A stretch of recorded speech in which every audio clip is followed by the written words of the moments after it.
Magandang gabi at maligayang pagdating sa sulok na ito ng mga kwento. Isang karangalan na makasama kayo ngayong gabi. Hinihiling ko na pagtuunan ninyo ng pansin ang kwentong aking isasalaysay. Ang asawa ko ay biglaang namatay dahil sa atake sa puso sa kama ng kanyang kerida. Sa kabila nito, iginiit ng kanyang pamilya na bayaran ko ang burol gamit ang aking platinum credit card. Noon din ay ipinakansela ko ang card, ibinenta ang marangyang condominium unit namin sa Bonifacio Global City sa Taguig at tinalikuran sila. Kinabukasan, ang 5 miyembro ng pamilya ng aking asawa ay palaboy-laboy na sa lansangan. Noong gabing iyon, mahimbing ang tulog ng Maynila. Ang ulan kaninang hapon ay nag-iwan ng basang aspalto at ang malamlam na ilaw mula sa mga poste ay lumilikha ng mga malulungkot na anino. Nakaupo ako sa sofa, tulala, hindi pinapansin ang lumang pelikulang palabas sa telebisyon. Ang hapunan na maingat kong inihanda ay kanina pa lumalamig sa mesa. Hindi na kayang itago ng food cover ang amoy ng pagkain, isang amoy na tila tahimik na pagdaing.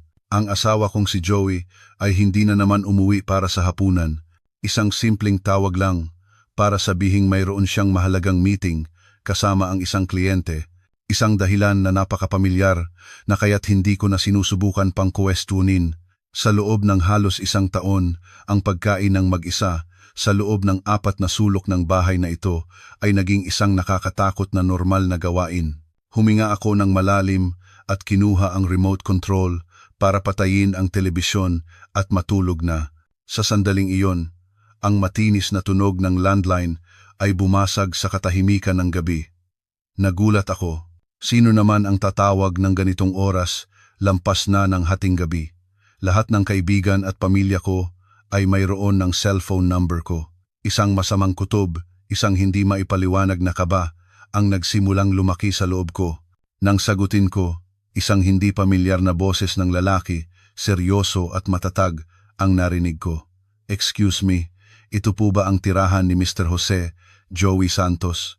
Ako si Inspector Cruz mula sa presinto ng Taguig. Pakiramdam ko'y nalaglag ang puso ko sa aking mga paa. Pulis. Bakit tumatawag ang pulis sa ganitong oras kung ano-anong masasamang bagay ang pumasok sa isip ko? Naaksidente kaya si Joey dahil sa pagmamaneho ng lasing o baka naman ninakawan siya pauwi? Sinubukan kong huwag ipahalata ang panginginig ng aking boses. Sumagot ako, "Opo, ako po. Asawa niya po ako." "Ano po yon?" Nag-atubili ng sandali ang pulis sa kabilang linya. "Ginang, hinihiling ko po na manatili kayong kalmado. Ang inyong asawa po ay nasa emergency room ng St. Luke's Medical Center, Global City. Hindi po maganda ang kanyang kalagayan. Pwede po ba kayong pumunta agad sa ospital?" Ang bawat salita niya ay parang martilyong pumupukpok sa ulo ko. Ospital, emergency room, malubhang kalagayan. Nawala ako sa sarili. Halos hindi ko na narinig ang iba pa niyang sinabi. Nagawa ko lang itanong muli ang address ng ospital bago dali-daling ibaba ang telepono. Tumakbo ako sa kwarto para hanapin ang aking bag. Nanginginig ang mga kamay ko kaya't nahulog ko ang mga susi sa sahig na lumikha ng isang malakas na kalansing.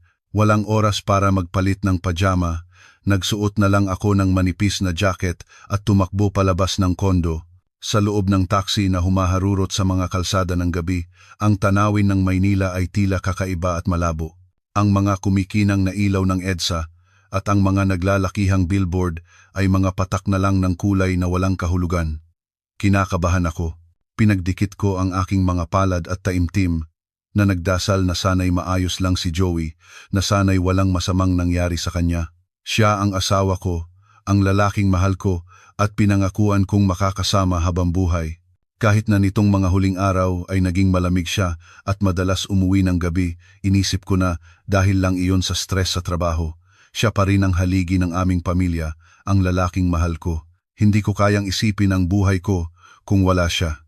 Pinahihirapan ako ng mga pinakamasasamang hinala. Isang malalang aksidente sa sasakyan, pananaksak, isang biglaang malubhang sakit. Habang lalo kong iniisip, lalong lumalaki ang takot ko at nagsimulang pumatak ang maiinit na luha sa aking mga pisngi. Ang taxi driver na marahil ay nakaramdam sa aking pagkabahala ay bumilis pa ng walang imik. Pagkahinto ng taxi sa entrance ng emergency, binuksan ko agad ang pinto at tumakbo palabas, hindi na hinintay pa ang sukli. Ang kakaibang amoy ng disinfectant sa ospital ay sumalubong sa akin at lalo akong kinabahan. Tumakbo ako papasok, hinahanap ang mga pamilyar na mukha at doon ko sila nakita. Ang biyenan kong lalaki na si Mang Antonio, ang biyenan kong babae na si Aling Pilar at ang bayaw kong si Sergio kasama ang asawa niyang si Laura ay naroon na at naghihintay na may mga mukhang balisa. Nang makita ako, tumakbo papalapit sa akin si Aling Pilar, hinawakan ang aking mga kamay at humagulgol. "Clara, ang Joey natin, mamamatay na siya." Sabi ng doktor, kailangan daw ng malaking pera, doon lang daw siya maliligtas. Ang mga salita niya ay parang isang balding malamig na tubig. Nanghina ang aking mga binti at kinailangan kong sumandal sa pader para hindi matumba. Lumapit ang bayaw kong si Sergio at tinapik-tapik ang balikat ko. "Hipag, kumalma ka. Ginagawa ng mga doktor ang lahat. Kailangan nating maging handa sa isip at sa pera." Si Laura, ang aking hipag, ay nanatili sa likod ng biyenan ko nang walang imik, ngunit ang mga mata niya ay napapatingin sa aking bag. Sa sandaling iyon, sa gitna ng aking pagkabigla, hindi ko napansin ang matalas at mapanuring tingin na iyon. Gusto kong maghanap ng doktor o nurse para magtanong kung ano ang nangyari, pero lahat ay nagmamadaling dumadaan sa tabi ko. Ang hangin ay puno ng kaba at takot. Sakto, bumukas ang mga pinto ng emergency room at isang doktor na nasa katanghaliang gulang na may pagod na mukha ang lumabas habang tinatanggal ang kanyang mask. Tumakbo ang pamilya ng asawa ko palapit sa kanya at pinalibutan siya. Sumingit ako sa gitna nila. Ang puso ko ay kumakabog ng napakalakas. "Dok, ayos lang po ang anak ko, di ba?" Tanong ng biyenan ko na may nanginginig at basag na boses. Tiningnan kaming lahat ng doktor na may ekspresyon ng pakikiramay. Umiling siya at sinabi ng mahina, "I'm very sorry." Ang pasyente ay nagkaroon ng matinding atake sa puso. Pagdating niya sa ospital, tumigil na ang kanyang puso. Ginawa namin ang lahat ng aming makakaya, pero hindi na namin siya na-revive. "Kailangan ninyong maging matatag." Parang huminto ang lahat sa paligid ko. Isang malakas na ugong lang ang naririnig ko sa aking mga tainga. Ang masamang balitang iyon ay isang matalim na kutsilyo na tumusok sa puso ko nang walang awa. Patay na si Joey. Ang asawa ko ay patay na. Hindi ko matanggap na ang lalaking tumawag lang kaninang hapon para sabihing pauwi na siya ay wala na sa mundong ito. Hindi ko kayang tanggapin ang malupit na katotohanan. Pakiramdam ko'y pinupunit ang dibdib ko at hirap akong huminga na para bang may sumasakal sa akin. Gusto kong sumigaw, umiyak ng malakas, ngunit tuyo ang aking lalamunan at walang tunog na lumalabas. Isang malakas na sigaw ang pinakawalan ng aking biyenan at siya'y napahandusay sa sahig. Agad siyang inalalayan ng aking biyenan at bayaw. Tinakpan ni Laura ang kanyang bibig, ngunit sa kanyang mga mata, walang bakas ng lungkot, kundi pagkalito at isang kakaibang pagkadismaya. Napuno ang pasilyo ng ospital ng nakakabinging paghagulgol ng aking biyenan, at ako, sa gitna ng sakit at kaguluhang iyon, ay nanatiling hindi gumagalaw. Napakabilis ng lahat kaya't hindi ko kayang iproseso. Habang abala ang pamilya ng aking asawa sa kanilang sariling gulo, dalawang lalaking nakauniporme ng pulis ang lumapit. Isa sa kanila ay si Inspector Cruz, ang tumawag sa akin. Tiningnan niya ako ng may pakikiramay, at pagkatapos, na para bang nagbabasa ng ulat ng isang walang kwentang kaso, nagsimulang magsalita sa isang objektibong tono. "Nakikiramay po kami. Para sa ulat ng kaso, kailangan ko lang pong kumpirmahin ang ilang detalye. Ngayong gabi, bandang 10:00, nakatanggap kami ng tawag mula sa isang kapitbahay dahil sa mga kakaibang ingay at sigawan sa isang apartment sa Malate, Maynila. Sinubukan kong pagtagpi-tagpiin ang mga impormasyon, pinakikinggan ang bawat salita niya. Isang apartment sa Malate. Bakit naroon si Joey sa ganoong oras? Ang sabi niya ay may business dinner siya." Nagpatuloy ang inspektor, at ang bawat salita niya ay nagbubukas ng mas malalim na sugat sa aking puso. Pagdating namin, may isa pang babae na kasama si Ginoong Santos. Ayon sa kanyang pahayag, Magkasama sila nang biglang hawakan ni Ginoong Santos ang kanyang dibdib, dumaing ng matinding sakit at bumagsak. Sabi niya ay natakot siya ng husto, kaya't matapos tumawag ng ambulansya, tumakas siya sa lugar. Isang babae. Ang dalawang salitang iyon ay umalingaw-ngaw sa aking isipan, malinaw at matalim, winawasak ang huling piraso ng ilusyon na natitira sa akin. Ang asawa ko ay hindi lang ako niloko, namatay pa siya sa kama ng kanyang kerida.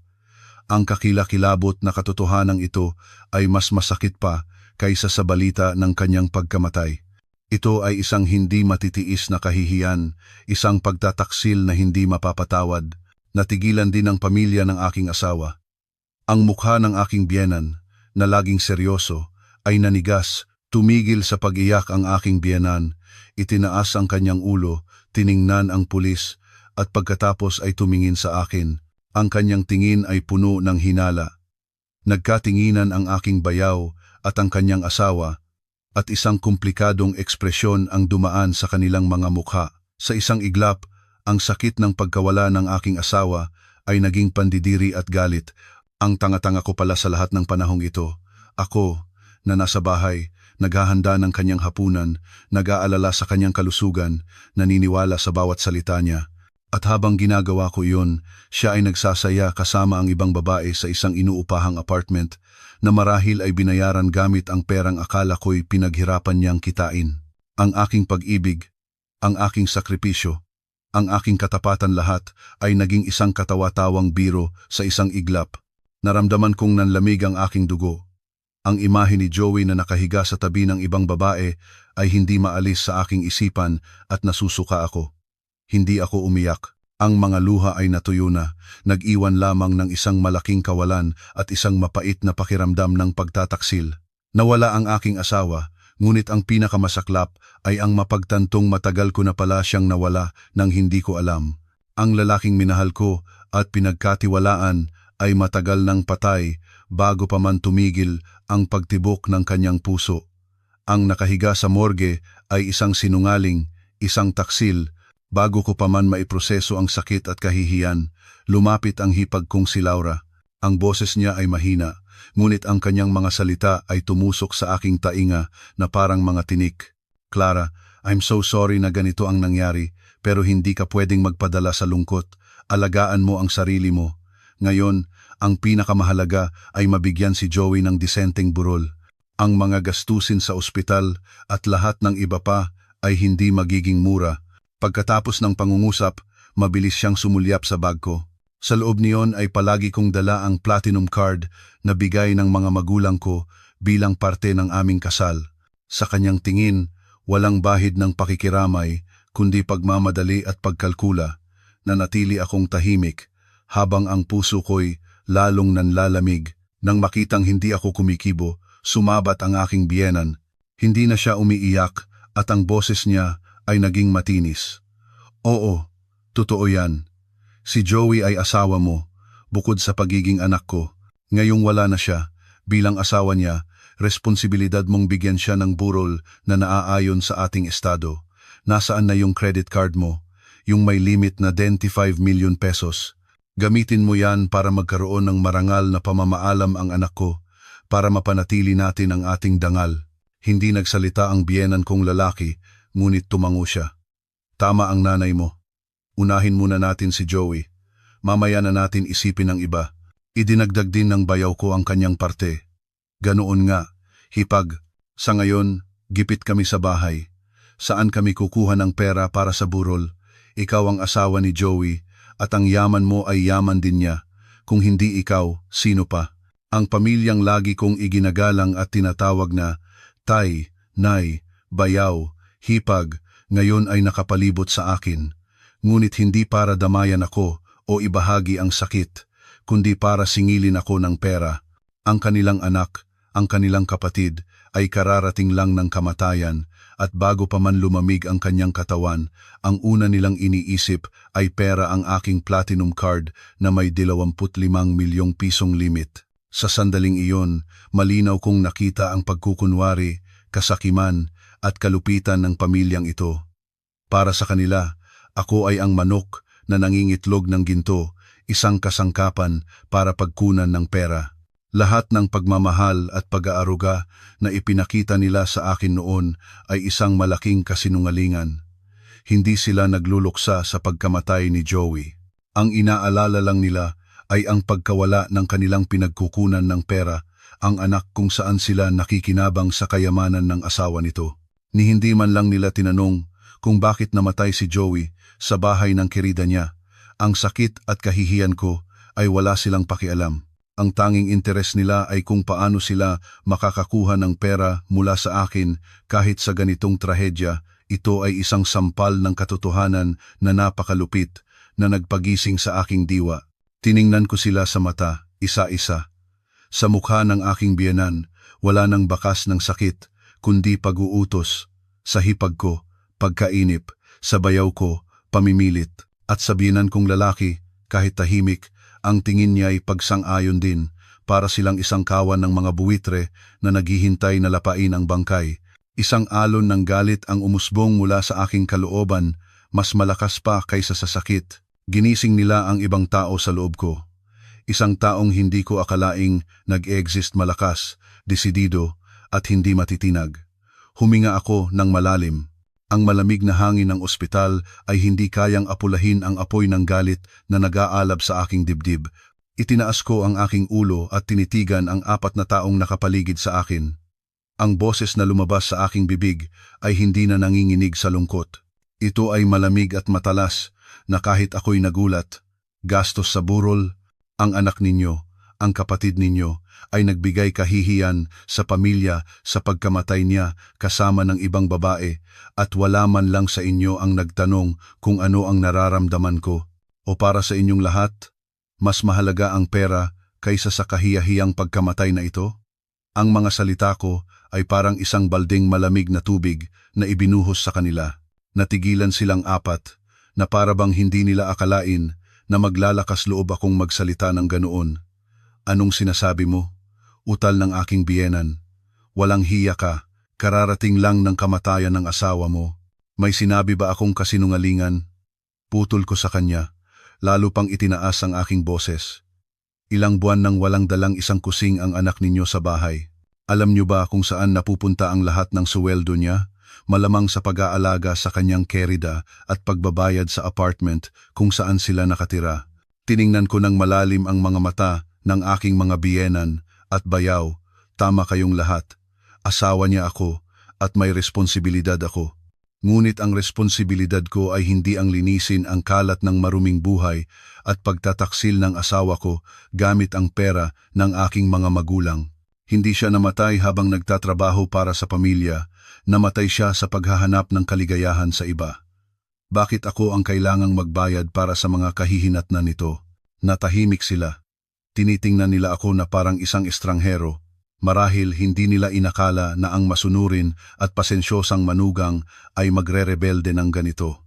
Dahil wala na silang masabi, nagpasya akong ibigay ang huling dagok. Sa harap ng kanilang mga nagtatakang tingin, dahan-dahan kong kinuha ang aking cellphone mula sa bag. Hindi ko sila tiningnan, mabilis kong hinanap ang numero ng customer service ng aking bangko.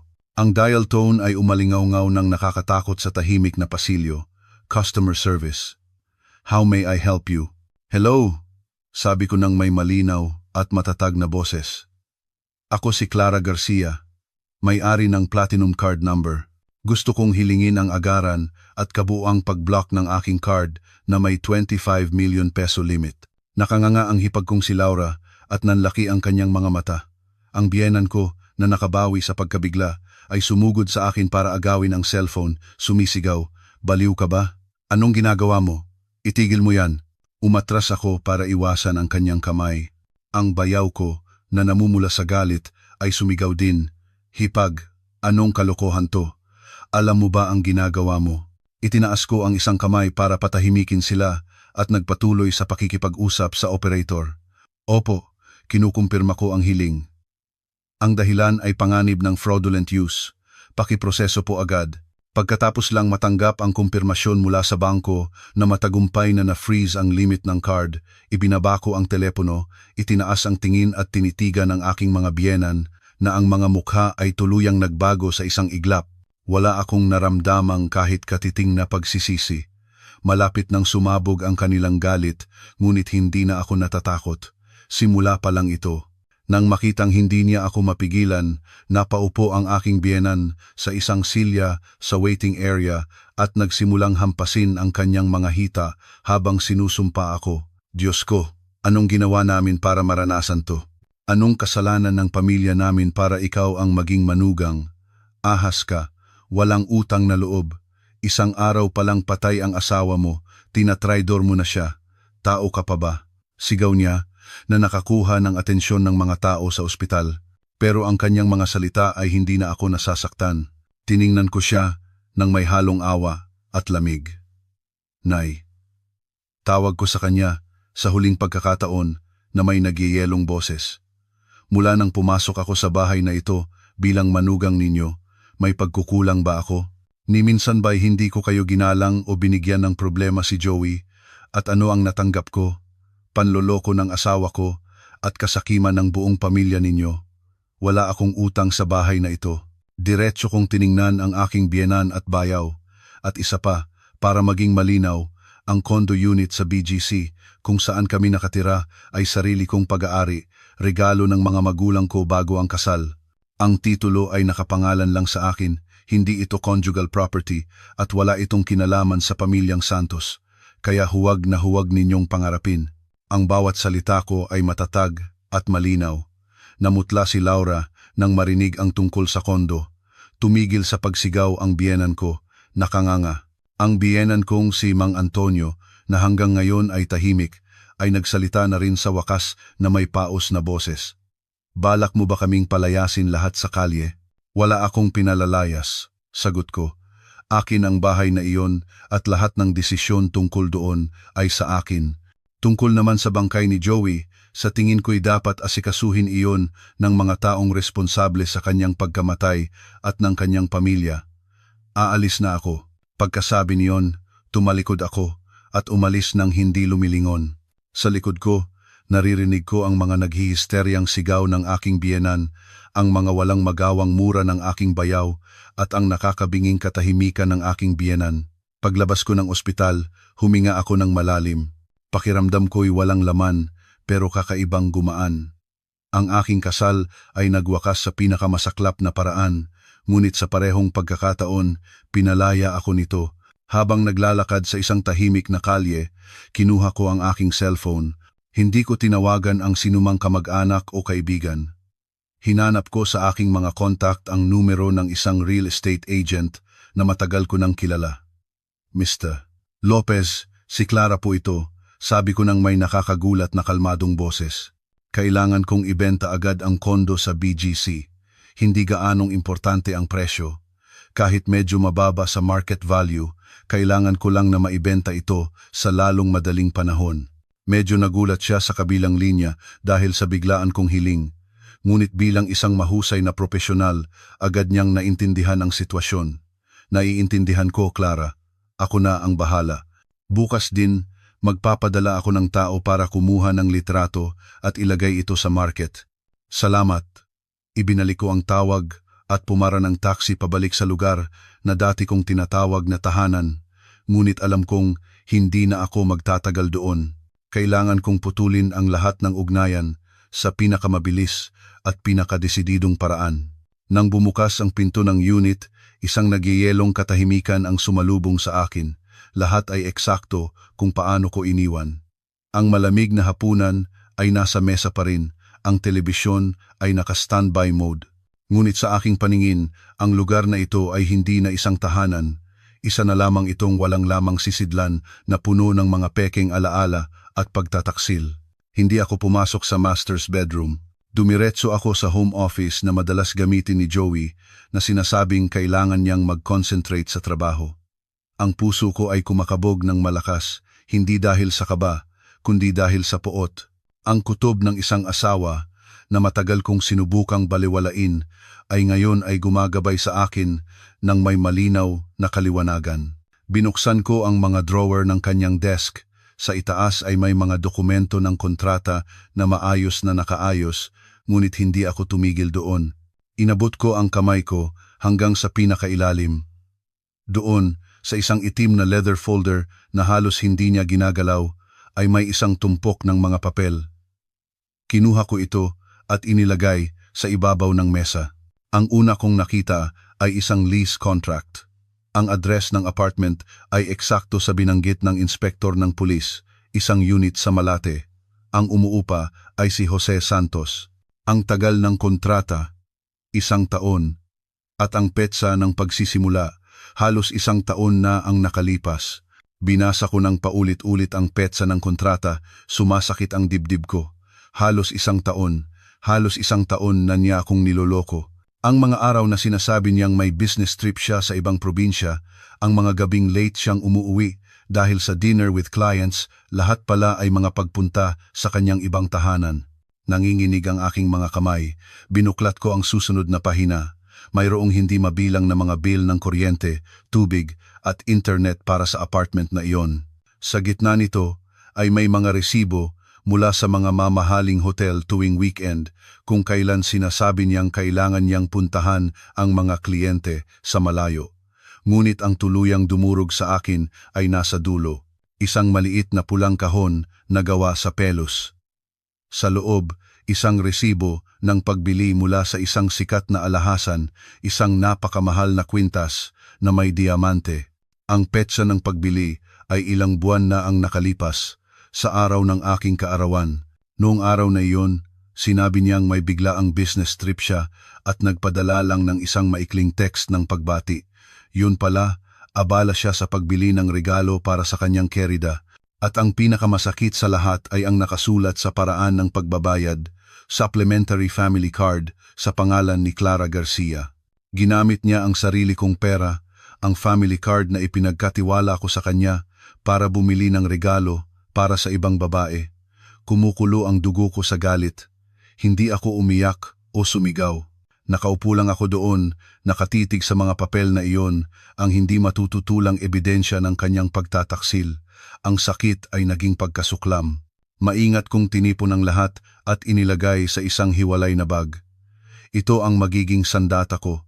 Hindi ko hahayaang yurakan pa nila ako. Hindi ko hahayaang samantalahin pa nila ako at ng kanyang pamilya.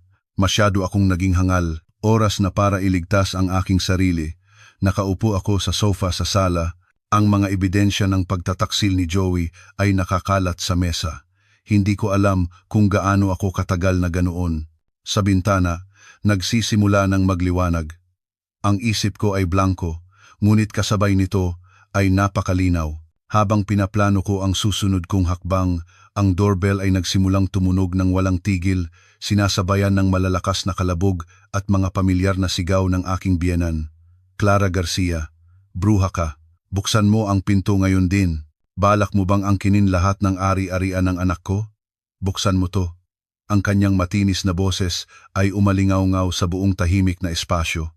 Sumunod ang nagbabantang boses ng aking bayaw. Hipag, huwag kang magbingi-bingihan. Buksan mo ang pinto at mag-usap tayo ng maayos. Kung hindi mo to bubuksan, gigibain namin to. Dumating na ang buong pamilya. Malinaw na. Dahil wala silang nagawa sa ospital, dumiretso sila rito para pilitin ako at hingin ang inaakala nilang karapatan nila. Hindi ako gumalaw. Alam kong ang pagbubukas ng pinto ngayon ay parang pagpasok sa lungga ng mga leon. Hindi sila makikipag-usap ng maayos. Aatakihin lang nila ako ng karahasan at masasakit na salita. Hinihiling na ibigay ko sa kanila ang pera at ang bahay. Lalong lumakas ang mga kalabog sa pinto na para bang sisirain na nila ang matibay na kahoy. Si Laura, ang aking hipag, ay sumali na rin sa pagsisigaw ng aking biyenan. Clara, paano mo nagagawa to? Kararating lang ng kamatayan ng asawa mo, pera na agad ang iniisip mo. Buksan mo ang pinto. Pag-usapan natin to ng mahinahon. Pamilya tayo. Ang boses niya ay malambing, ngunit ang intensyon niya ay matalim na parang kutsilyo. Pamilya. Nakakatawa. Hindi ako sumagot o gumawa ng anumang ingay. Kalmado kong kinuha ang aking cellphone, binuksan ang voice recorder at inilagay ito sa mesa na nakatutok ang mikropono sa pinto. Kailangan kong i-record ang lahat ng mga banta at insultong iyon. Magagamit ko ito sa hinaharap. Matapos mag-record ng ilang sandali, Nagpasya akong hindi ko na maaaring hayaang magpatuloy ang sitwasyon. Maiistorbo nila ang mga kapitbahay at ayokong lumaki pa ang eskandalo. Hinanap ko sa aking mga contact ang numero ng security ng gusali. Security. Good morning. Hello. Sabi ko, sa pinakakalmado at pinakamalinaw na boses na kaya ko. Ako si Clara Garcia, residente ng 5B. May isang grupo ng mga tao sa labas ng pinto ko na kumakalabog, sumisigaw at nagbabanta sa akin. Sinasabi nilang gigibain nila ang pinto. Pwede po bang magpadala kayo ng tao para patigilin sila? Pakiramdam ko po ay nanganganib ako. Naintindihan po, ma'am. Huwag po kayong lalabas ng bahay. Magpapadala kami ng security team agad. Pagkababa ko ng tawag, bumalik ang aking kalmado. Sa labas, nagpatuloy ang mga sigawan at kalabog, ngunit alam kong malapit nang matapos ang kanilang palabas. Ilang minuto lang, narinig ko ang tunog ng isang golf cart at ang mga matatag na boses ng mga security guard. Ang mga insulto ng aking biyenan ay naging isang diskusyon at away, at unti-unti, tumahimik ang lahat. Pinalayas na sila. Nakahinga ako ng maluwag, ngunit isang bagong determinasyon ang nabuo sa loob ko. Hindi ako pwedeng manatili rito. Pinalayas sila ngayon, pero babalik sila bukas o sa susunod na araw. Kailangan kong umalis dito agad, bago pa sila makahanap ng ibang paraan para guluhin ako. Nang bumalik ang katahimikan, hindi ako nagpahinga. Ang pagod sa katawan ay hindi matalo ang pagnanais kong kumilos. Alam kong wala akong maraming oras. Ang sakim at mapilit kong mga biyenan ay hindi basta-basta susuko. Babalik sila agad, marahil ay mas marahas pa. Tumayo ako at mabilis na nagtungo sa kwarto, pero hindi para kumuha ng damit. Una, sa likod ng isang painting sa dingding, kinuha ko ang isang maliit na briefcase kung saan ko itinatago ang mahahalagang dokumento, ang titulo ng kondo, ang aking mga ID, ilang cash, at lahat ng alahas na bigay sa akin ng aking mga magulang. Maingat kong inilagay ang lahat ng ito sa isang maliit na sling bag.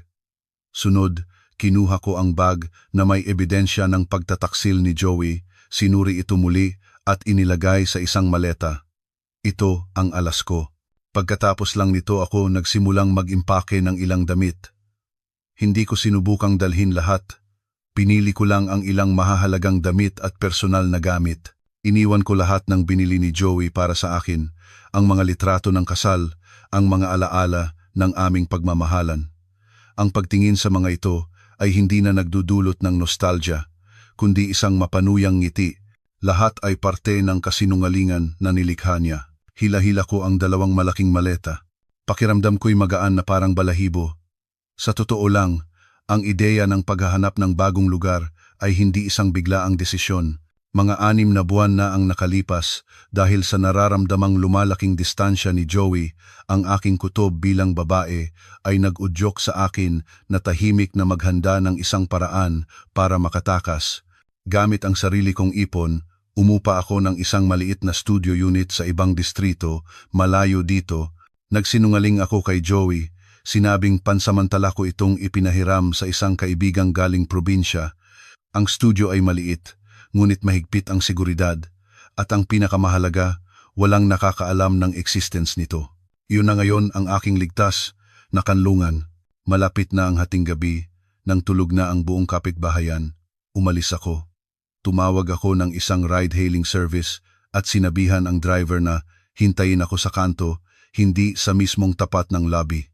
Pinatay ko lahat ng ilaw sa unit, maingat na binuksan ang pinto, at sumilip sa labas. Matapos masigurong walang nagmamasid, tahimik kong inilabas ang 2 maleta, nilock ang pinto, at mabilis na naglakad patungo sa naghihintay na sasakyan. Nakasakay sa kotse, sumulyap ako sa huling pagkakataon sa gusali. Ang malamlam na ilaw ng mga poste ay nagbibigay liwanag sa puting harapan nito na nagbibigay dito ng isang malungkot at malamig na itsura. Ang lugar na ito ay naging isang pangarap, ang aking ipinagmamalaki, ang tahanan na aking binuo.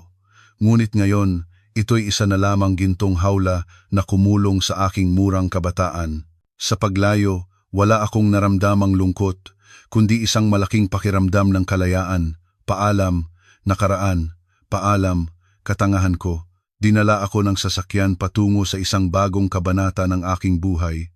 Ang studio na inupahan ko ay nasa ika-15 palapag ng isang modernong gusali. Mula sa hallway, makikita ang isang bahagi ng kumikinang na tanawin ng lungsod sa gabi. Mas maliit ito kaysa sa kondo, isang kwarto at isang sala lang na may kasamang kusina.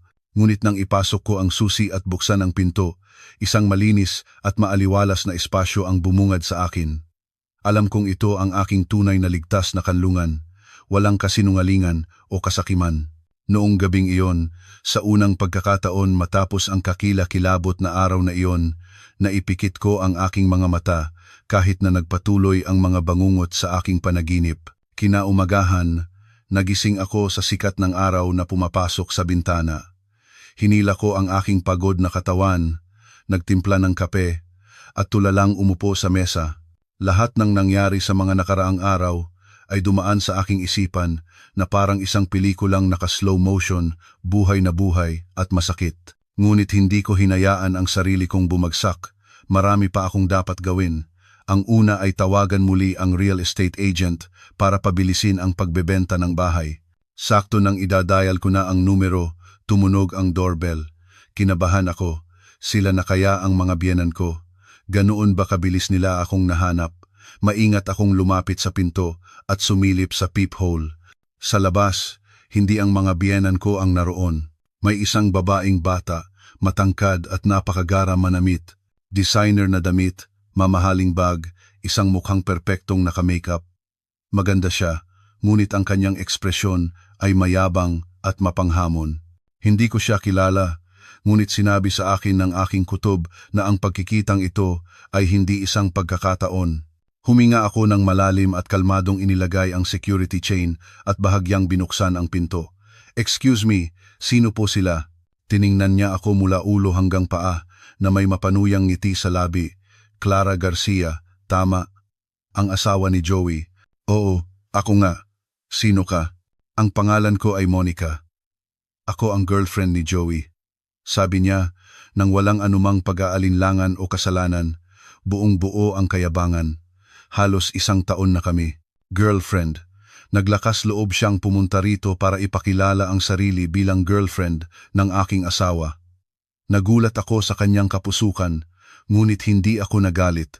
Tiningnan ko lang siya ng malamig, naghihintay kung ano ang kanyang sadya. Naiintindihan ko. "At anong sadya mo rito? Patay na ang asawa ko. Palagay ko'y tapos na rin ang relasyon ninyo." "Tapos na?" nanuya si Monica. "Ang dali mo namang sabihin. Ako ang pinaka nasasaktan sa pagkamatay ni Joey. Ikaw ay asawa lang niya sa papel. Ang tunay niyang mahal ay ako." Kinuyom ko ang aking mga kamao. Ang lantad na pang-iinis na ito ay mahirap tiisin. "Diretsuhin mo na. Anong kailangan mo?" Nang makitang hindi ako nagagalit, tila nadismaya si Monica. Itinigil na niya ang pagpapaligoy-ligoy at dumiretso sa punto. Bago siya mamatay, nangako sa akin si Joey na bibigyan niya ako ng 15 milyong piso para makabili ng maliit na bahay, ang aming love nest. Sabi niya, hihiwalayan ka na niya para pakasalan ako. Ngayong wala na siya, pero ang pangako niya ay nananatili. Ikaw, bilang asawa niya, may responsibilidad kang tuparin iyon. Ibigay mo sa akin ang 15 milyon. Ituring mo na lang itong kabayaran sa kabataan at pagmamahal na ibinigay ko sa kanya. Kung gagawin mo yan, hindi na kita guguluhin. Halos matawa ako sa kanyang kawalang hiyaan. Kabayaran. Pumasok siya sa kasal ko, namuhay ng marangya gamit ang pera ko, at ngayong patay na ang asawa ko, darating siya para humingi ng kabayaran. Pwede pa bang maging mas makapal ang mukha? Tiningnan ko mula ulo hanggang paa si Monica, ang kerida ng aking asawa. Ang ngiti sa aking mga labi ay hindi dahil sa kabaitan, kundi sa paghamak. Sa halip na galit na inaasahan niya, nagpakita ako ng nakakagulat na kalmado, 15 milyong piso. Isang pangako, ulit ko ng may nanunuyang boses. Mayroon ka bang dokumento na nagpapatunay niyan? O salita lang ng isang patay? Tila nawalan ng pasensya si Monica. Wala akong oras makipagtalo sa iyo. Mahal ako ni Joey at nangako siya sa akin. Kung ayaw mong maniwala, problema mo na yan. Kung hindi mo ibibigay ang pera, Sisiguraduhin kong malalaman ng buong building na ito kung anong klaseng asawa ka para kailangan pa ng asawa mo na maghanap ng iba sa labas. Tingnan natin kung anong matitira sa reputasyon mo. Isang banta. Bahagya akong ngumiti. Sige, pero bago ka gumawa ng eskandalo, bakit hindi ka muna pumasok? Uminom ka ng tsaa at may ipapakita akong interesante sa'yo. Pagkasabi niyon, inalis ko ang chain at binuksan ng maluwag ang pinto. Ang tiwala sa sarili kong kilos ay tila nagpagulat at nagpalito kay Monica, ngunit marahil ay inisip niyang natakot ako at gusto kong makipagnegosasyon, kaya't pumasok siya ng mayabang at umupo sa sofa na parang bahay niya. Walang imik, pumunta ako sa kwarto at bumalik dala ang bag na puno ng ebidensya. Ibinuhos ko ito sa mesa, sa harap niya ang kontrata ng upa, mga bill ng kuryente at tubig, mga resibo ng hotel, at panghuli, ang resibo ng pagbili ng kwintas. Tingnan mo, sabi ko, nang may boses na kasing lamig ng yelo. Ito ang love nest na inihanda niya para sa'yo, di ba? Ang buwan ng upa ay binabayaran niya gamit ang pera ko. Ang mga biyahe ninyo sa mga mamahaling hotel ay sa card ko rin kinakarga. Nagsimulang magbago ang mukha ni Monica. Tiningnan niya ang mga papel sa mesa na may nanginginig na mga kamay. Kinuha ko ang resibo mula sa alhasan at itinuro ang kumikinang na kwintas na suot niya. At ang kwintas na yan, ang ganda. Regalo niya sa iyo noong birthday ko. At alam mo ba, binayaran din niya yan gamit ang family card ko. Sa ngayon, ang nakasabit sa leeg mo ay ang kahihiyan ko, ang pagtataksil ng asawa ko at ang pera ko, mahal na kerida. Namutla ang mukha ni Monica. Hindi yan totoo, sabi ni Joey. Pera niya yon. Pinaghirapan niya. Pinaghirapan niya? Tumawa ako ng malakas. Isang mapait na tawa. Ang sahod niya ay kakarampot. Halos hindi pa sapat para sa buwan ng hulog ng kotse. Lahat ng marangyang buhay na ipinakita niya sa iyo ay itinayo sa aking katangahan at pera ko. Hindi ikaw ang babaeng mahal niya. Isa ka lang mamahaling palamuti para ipagyabang sa mundo. Lumapit ako at bumulong sa kanyang tainga. Ang boses ko ay mahina, ngunit malinaw para hindi niya makaligtaan kahit isang salita. At ngayon, gusto mo pa rin ng 15 milyong piso bilang kabayaran? O mas gugustuhin mong isumbong kita sa pulisya para sa extortion? O mas simple, paano kung ipublish ko lahat ng ebidensyang ito sa internet kasama ang pangalan, edad at address mo? Tingnan natin kung anong mangyayari sa minamahal na girlfriend ng namayapa kapag tinuturo na siya ng lahat. Pumili ka. Nanginginig si Monica mula ulo hanggang paa. Ang kanyang mayabang at mapanghamong kilos kanina ay tuluyang naglaho, nag-iwan lamang ng matinding takot. Tinitingnan niya ako na parang nakakakita ng demonyo. Hindi niya siguro inakala na ang masunurin at tahimik na asawa ay maaaring maging ganito katapang at kalupit. Sorry, hindi ko alam. Patawarin mo ako, please. Nagsimulang umiyak at magmakaawa si Monica. Alis, sigaw ko. Umalis ka rito, bago pa magbago ang isip ko, at huwag ka nang magpapakita sa akin kailanman. Si Monica, na takot ay tumayo, natisod sa paa ng mesa at nagmamadaling lumabas ng pinto na para bang hinahabol ng multo, hindi na naglakas loob na tumingin sa akin. Sumara ang pinto nang malakas at bumalik sa katahimikan ang silid.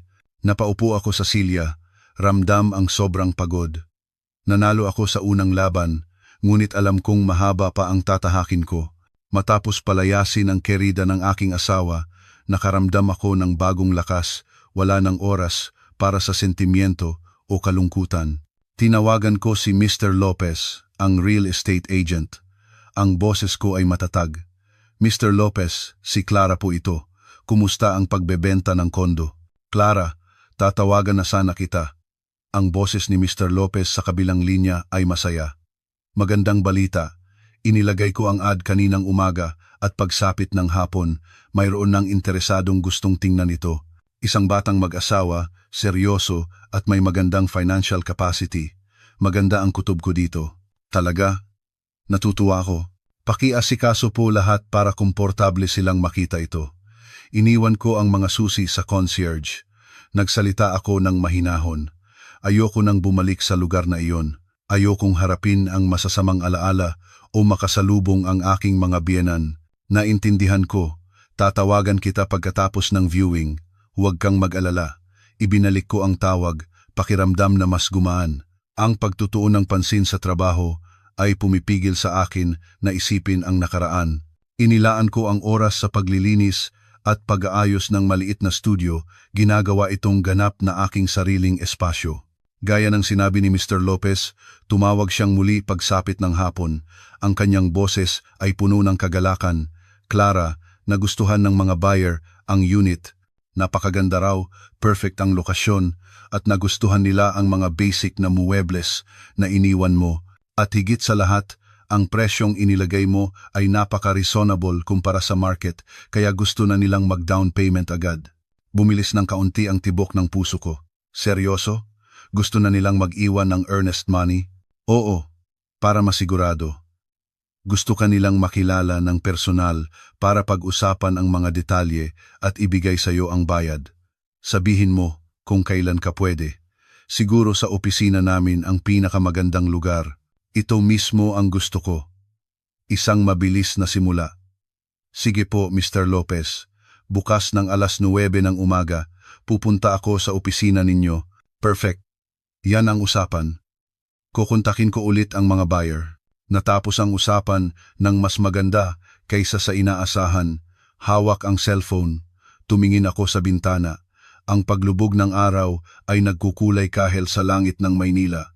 Sa unang pagkakataon matapos ang maraming madidilim na araw, nakaramdam ako ng isang sinag ng pag-asa para sa hinaharap. Ang pagbebenta ng bahay ay hindi lang magbibigay sa akin ng malaking halaga para magsimula muli, kundi higit sa lahat, nangangahulugan ito ng tuluyang pagputol sa nakaraan, sa mga tao at sa sakit na gusto kong ibaon sa limot. Hindi magtatagal, magkakaroon ako ng sapat na kapital at kalayaan para magsimula ng bagong buhay, isang buhay kung saan ako lang ang may-ari. Bago makipagkita sa mga buyer, nagpasya akong tawagan si Isabel, ang aking kaisa-isang matalik na kaibigan sa lungsod. Mula nang sumabog ang lahat, pinatay ko ang aking cellphone at pinutol ang lahat ng kontak para hindi maistorbo. Ngunit ngayon na nagsisimula ng umayos ang mga bagay, kailangan ko ng isang taong mapagsasabihan. Hoy babae, saan ka ba nagsusuot at di mo sinasagot mga tawag ko? Ang boses ni Isabel ay umalingaw-ngaw sa kabilang linya nang sagutin ko ang tawag. May mga dahilan ako, pero okay na ako ngayon. Nasaan ka? May oras ka ba? Punta ka sa coffee shop malapit sa bahay ko. Siyempre may oras ako. Pagtungkol sa'yo, iiwan ko lahat. I-send mo ang address. Papunta na ako. Nagkita kami ni Isabel sa aming paboritong coffee shop. Ikinuwento ko sa kanya ang lahat ng walang tinatago. Ang pagkamatay ni Joey, ang tunay na kulay ng kanyang pamilya, ang walang hiyang kerida. Habang nakikinig siya, ang ekspresyon ni Isabel ay nagbago mula sa pagkabigla tungo sa purong galit. Hinampas niya ang mesa at nagmura. Hayop sila, mas masahol pa sa hayop. Paano nagkaroon ng ganyang mga tao? Clara, masyado kang naging mabait. Kung ako yan, ipopost ko lahat sa social media para hindi na sila makalabas ng bahay sa hiya. Hayaan mo na, umiling ako, para saan pa ang dagdag na eskandalo. Mapapagod lang ako. Gusto ko lang ayusin lahat ng tahimik at mabilis. Tiningnan ako ni Isabel na may halong awa at paghanga. Mas matatag ka pala kaysa sa inaakala ko. At ngayon, anong plano mo? Ibebenta ko ang kondo. Mukhang malapit na. Kapag nakuha ko na ang pera, magsisimula ako ulit. Gagawa ako ng isang bagay. Nang marinig ang aking mga salita, tumango si Isabel. Bigla niya akong tiningnan na may kakaibang ekspresyon, isang halo ng awa at kasiyahan. Speaking of your ex-in-laws, may ikukwento ako sa'yo, pero hindi ko alam kung dapat ba. Ano yon? Sabihin mo na. Kahapon, pauwi ako galing trabaho, dumaan ako sa ilalim ng isang flyover sa C5, nag-atubili si Isabel, at nakita ko ang isang grupo ng mga taong nakaupo doon, nakahandusay. Ang itsura nila, kaawa-awa. Napansin kong mabuti at hindi ako makapaniwala sa nakita ko. Sila, yung biyenan mo, yung bayaw mo, at ang asawa niya. Natigilan ako. Talaga? Sigurado ka? Oo, 100% sure. Itinigil ko pa ang kotse para tingnan mabuti. Ang biyenan mong babae ay nakaupot umiiyak. Ang biyenan mong lalaki ay tulala. At ang bayaw mo at asawa niya ay nagsisigawan. Sigurado ako, tungkol sa pera, nakakaawa talaga sila. Siguro, matapos silang palayasin sa bahay mo, walang pera at walang mapuntahan, doon na sila pansamantalang tumitira. Nang marinig ang mga salita ni Isabel, isang hindi maipaliwanag na damdamin ang umusbong sa loob ko. Hindi ito awa, mas katulad ito ng isang malamig na kasiyahan, poetic justice. Ito ang agarang parusa para sa kanilang kasakiman at kalupitan. Namuhay sila ng marangya sa aking kondo, ginagastos ang pera ko at tinatrato ako na parang ATM. Ngayong wala na silang inaasahan, diretso silang bumagsak sa pinakailalim ng lipunan. Walang imik, humigop ako ng kape. Ang pait ng kape ay hindi maikukumpara sa pait na marahil ay tinitiis ng pamilyang iyon ngayon. Kinabukasan, gaya ng napagkasunduan, kinailangan kong bumalik sa kondo para kunin ang ilang mahahalagang dokumento bago ito ibigay sa mga bagong may-ari. Maaga akong pumunta, umaasang walang makakasalubong, ngunit tila may kakaibang sense of humor ang tadhana. Sakto nang isasara ko na ang pinto at sasakay na sana ng taxi, isang pamilyar na tao ang lumitaw at humarang sa aking daan. Siya ang hipag kong si Laura. Ngunit ang kanyang itsura ngayon ay malayong malayo sa dati niyang elegante at mayabang na imahe. Gusot ang kanyang buhok, lukot ang damit, at maputla at haggard ang kanyang mukha dahil sa kakulangan sa tulog. Ang kanyang mga mata, na pula at namamaga, ay nakatingin sa akin na may halong puot at pagmamakaawa. "Clara," sabi niya sa paos na boses. Tiningnan ko siya ng malamig, hindi sumagot, at sinubukang lampasan siya. Ngunit mas mabilis si Laura. Ibinuka niya ang kanyang mga braso at hinarangan ako. "Sandali, mag-usap tayo, kahit ilang minuto lang. Wala tayong dapat pag-usapan," sagot ko sa walang emosyong boses. "Meron," sabi ni Laura ng apurahan at nanginginig ang boses. "Clara, alam kong nagkamali kami ng pamilya ko sa'yo. Humihingi ako ng tawad sa ngalan naming lahat. Hindi mo ba kami mapapatawad?" Napakagaling niyang umarte. Siguro kung ako pa ang dati, lumambot na ako, pero hindi na ngayon. Alam kong ang paghingi niya ng tawad ay hindi dahil sa pagsisisi, kundi sa desperasyon. Tawad? Sa tingin mo ba, isang simpleng tawad lang ay mabubura na ang lahat? May babalik ba ng tawad mo ang tiwalang nawala sa akin? Mabubuhay ba nito ang asawa ko bilang isang disenteng tao? Ibinaba ni Laura ang kanyang ulo at pinilipit ang kanyang mga kamay. Alam kong hindi, pero sa ngayon, sobrang hirap ng pinagdadaanan ng pamilya ko. Mula noong araw na iyon, wala na kaming mapuntahan at naubos na ang pera namin. Matatanda na ang mga biyenan ko at mahina na, at ang anak ko, ilang araw nang nilalagnat. Nakatira kami sa ilalim ng tulay. Ang hirap, Clara. Please, maawa ka. Hindi mo ba kami pwedeng pautangin? Kahit konti lang, para makaahon kami, para makaupa ng isang kwarto. Ibabalik namin, pangako. Nang makita ang kanyang kahabag-habag na estado, wala akong naramdamang kahit katiting na awa.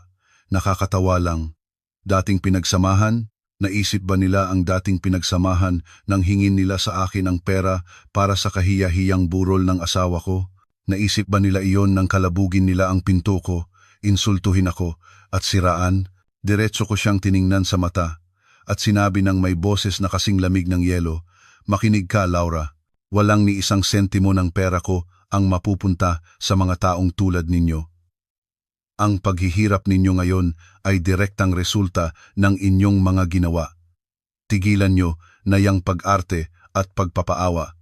Tabi, pagkasabi niyon, marahas kong inalis ang kanyang braso at naglakad patungo sa naghihintay na taxi.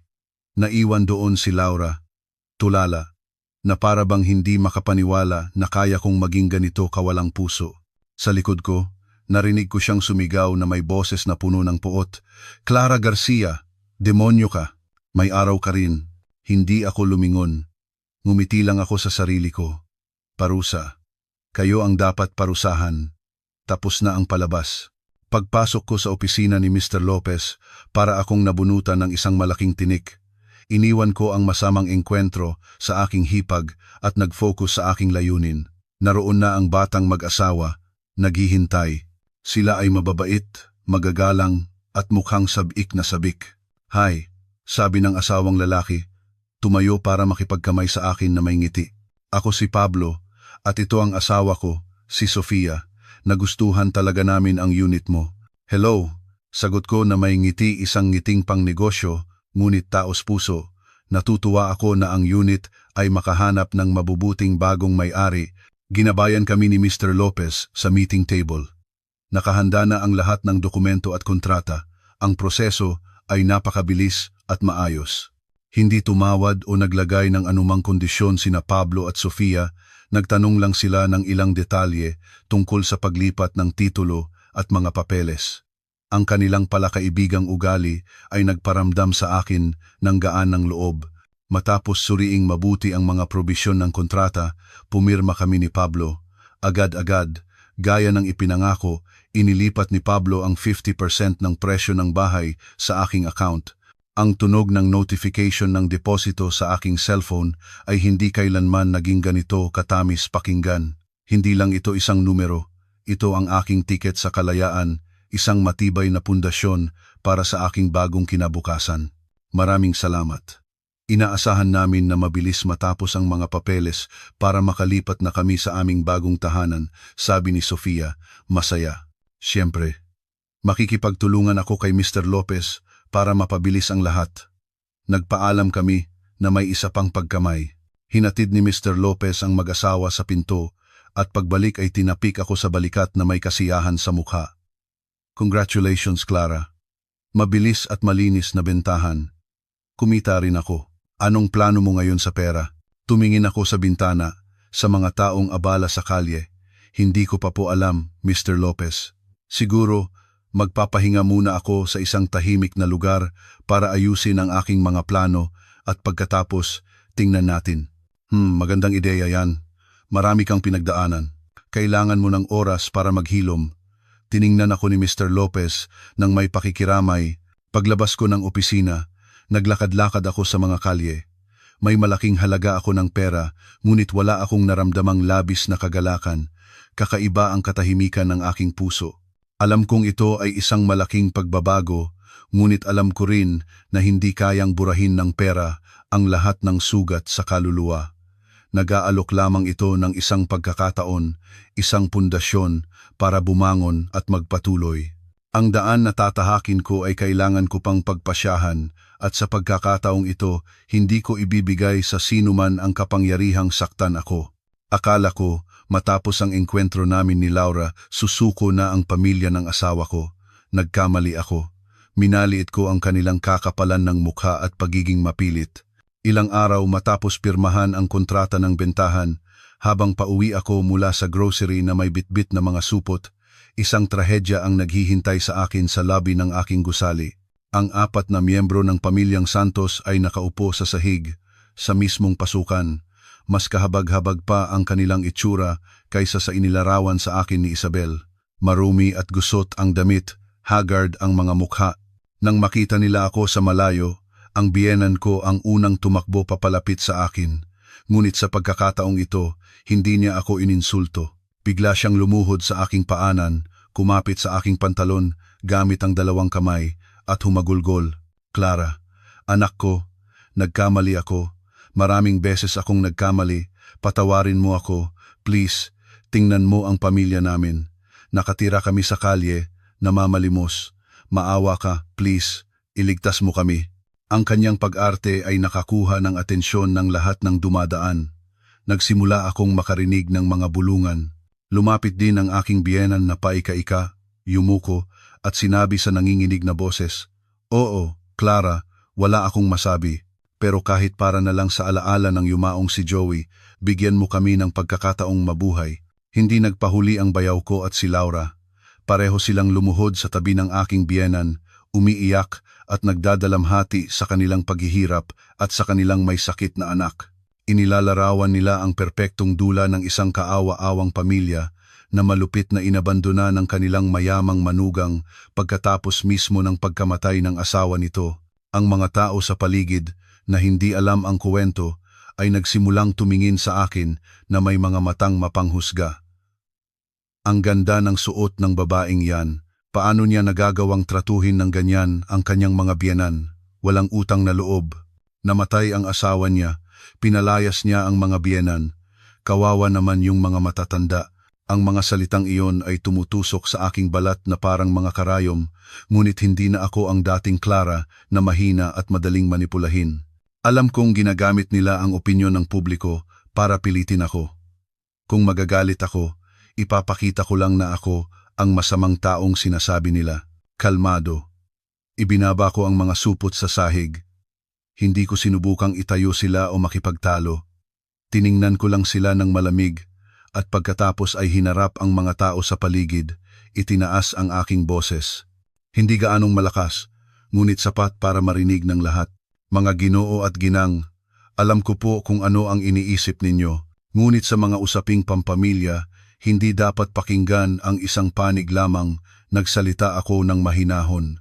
Ang pagkamatay ng aking asawa ay nagdulot sa akin ng malaking sakit, ngunit sa anong mga pangyayari siya namatay.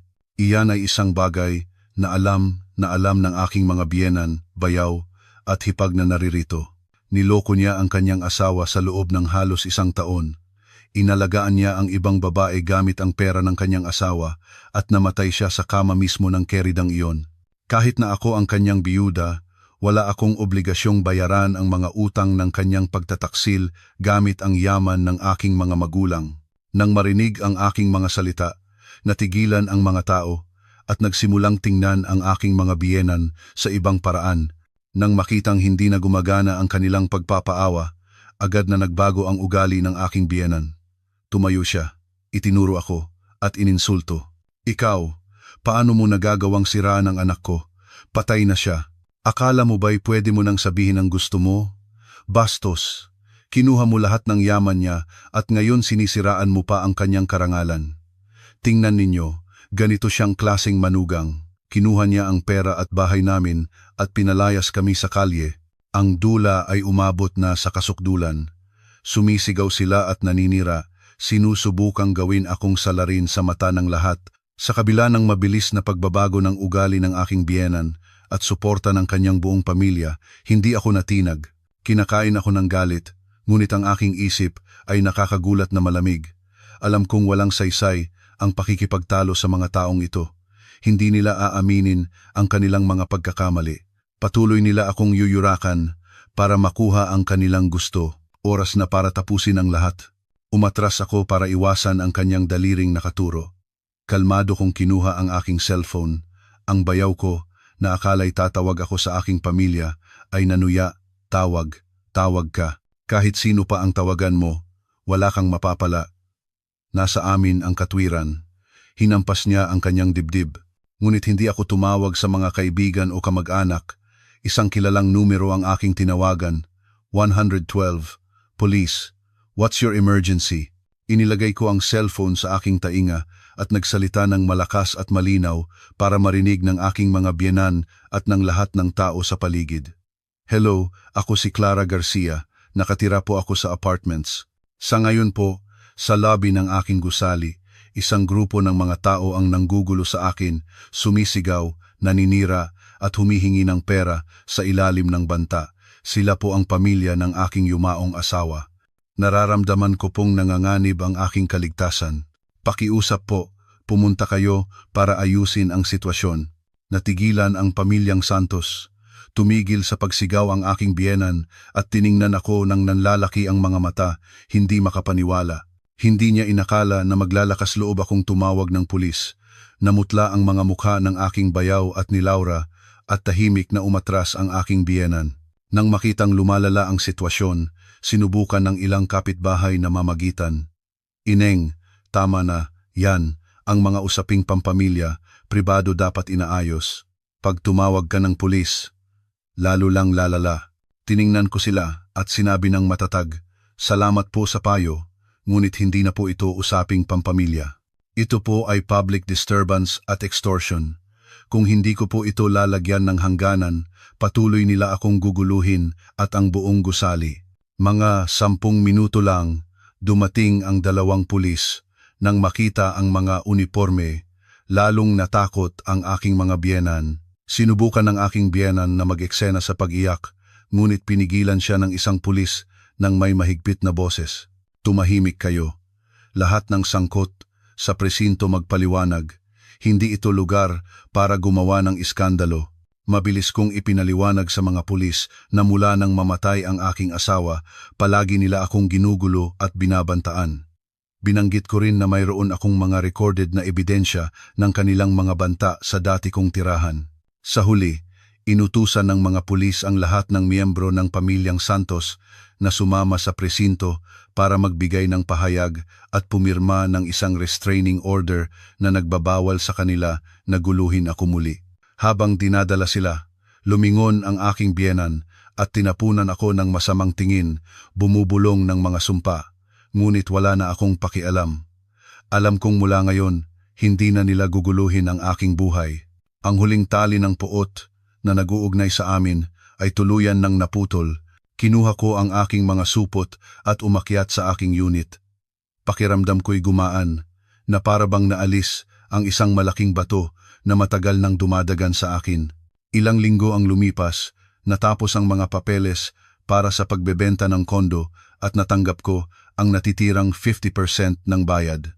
Hawak ang passbook na nagpapakita ng isang halaga na marahil ay hindi ko kikitain sa buong buhay kong pagtatrabaho. Wala akong naramdamang sobrang saya, kundi isang kakaibang pakiramdam ng kapayapaan. Ang perang ito ay hindi nahulog mula sa langit. Nakuha ko ito kapalit ng mga luha, pagtataksil, at aking kabataan. Ito ang kapital, ang panimula para muling itayo ang aking buhay. Ang una kong ginawa ay kanselahin ang kontrata ng upa sa studio. Pinrotektahan ako ng lugar na ito sa pinakamadilim kong sandali, ngunit nagdudulot din ito ng masyadong maraming masasamang alaala. Gusto ko ng isang ganap na bagong simula, isang lugar kung saan walang nakakakilala sa akin, walang bakas ng nakaraan. Umupa ako ng isang serviced apartment sa isang sentral na lugar sa lungsod. Mahigpit ang seguridad, propesyonal ang pamamahala, at higit sa lahat, ganap na pribado. Pinalitan ko ang aking numero ng telepono at pinutol ang kontak sa lahat ng aking dating kakilala maliban sa aking matalik na kaibigang si Isabel. Kailangan ko ng isang tunay na pahinga para paghilumin ang mga sugat ng kaluluwa. Sa mga unang araw, wala akong ginawa.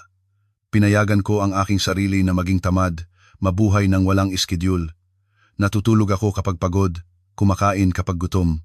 Nagpalipas ako ng maraming oras na nakaupo sa balkonahe, pinagmamasdan ang abalang lungsod, nagbabasa ng mga libro na hindi ko kailanman nagkaroon ng oras basahin at nakikinig sa aking paboritong musika. Unti-unti, naramdaman kong naghihilom ang aking kaluluwa. Naroon pa rin ang sakit, ngunit hindi na nito ako kinakain o pinahihirapan tuwing gabi.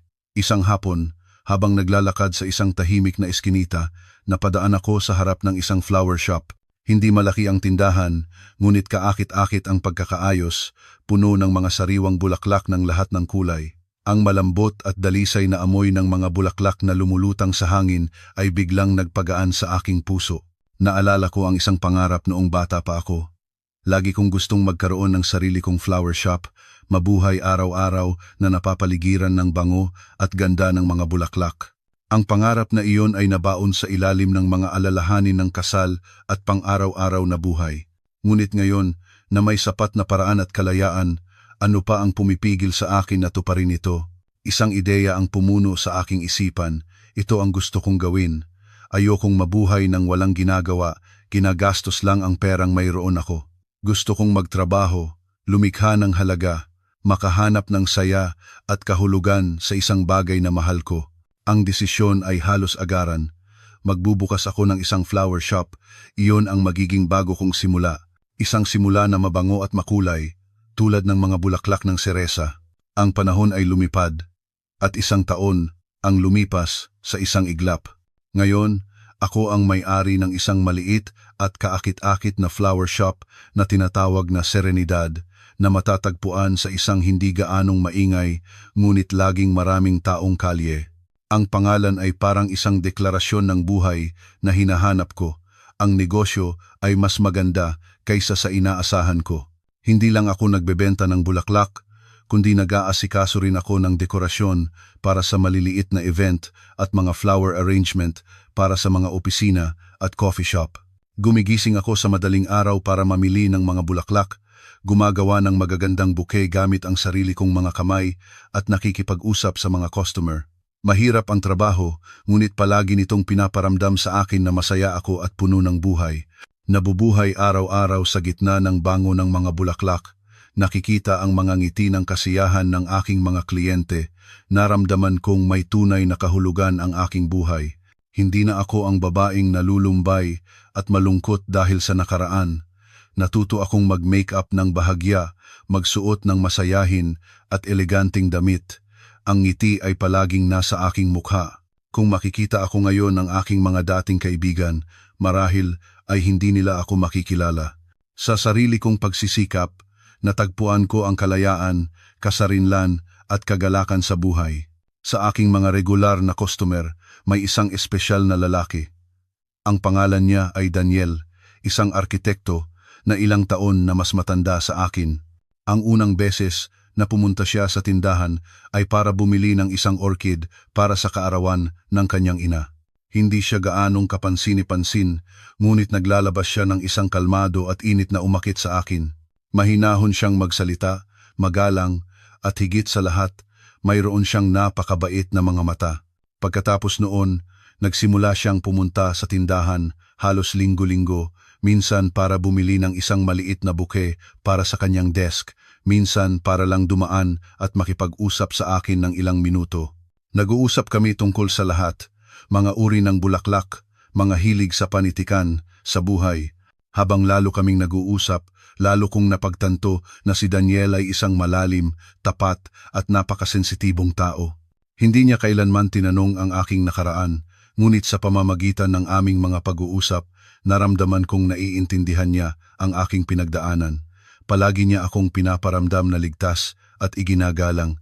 Isang beses, nang makita akong nahihirapan ayusin ang isang sirang estante, hindi siya nag-atubiling itaas ang kanyang manggas at tulungan ako.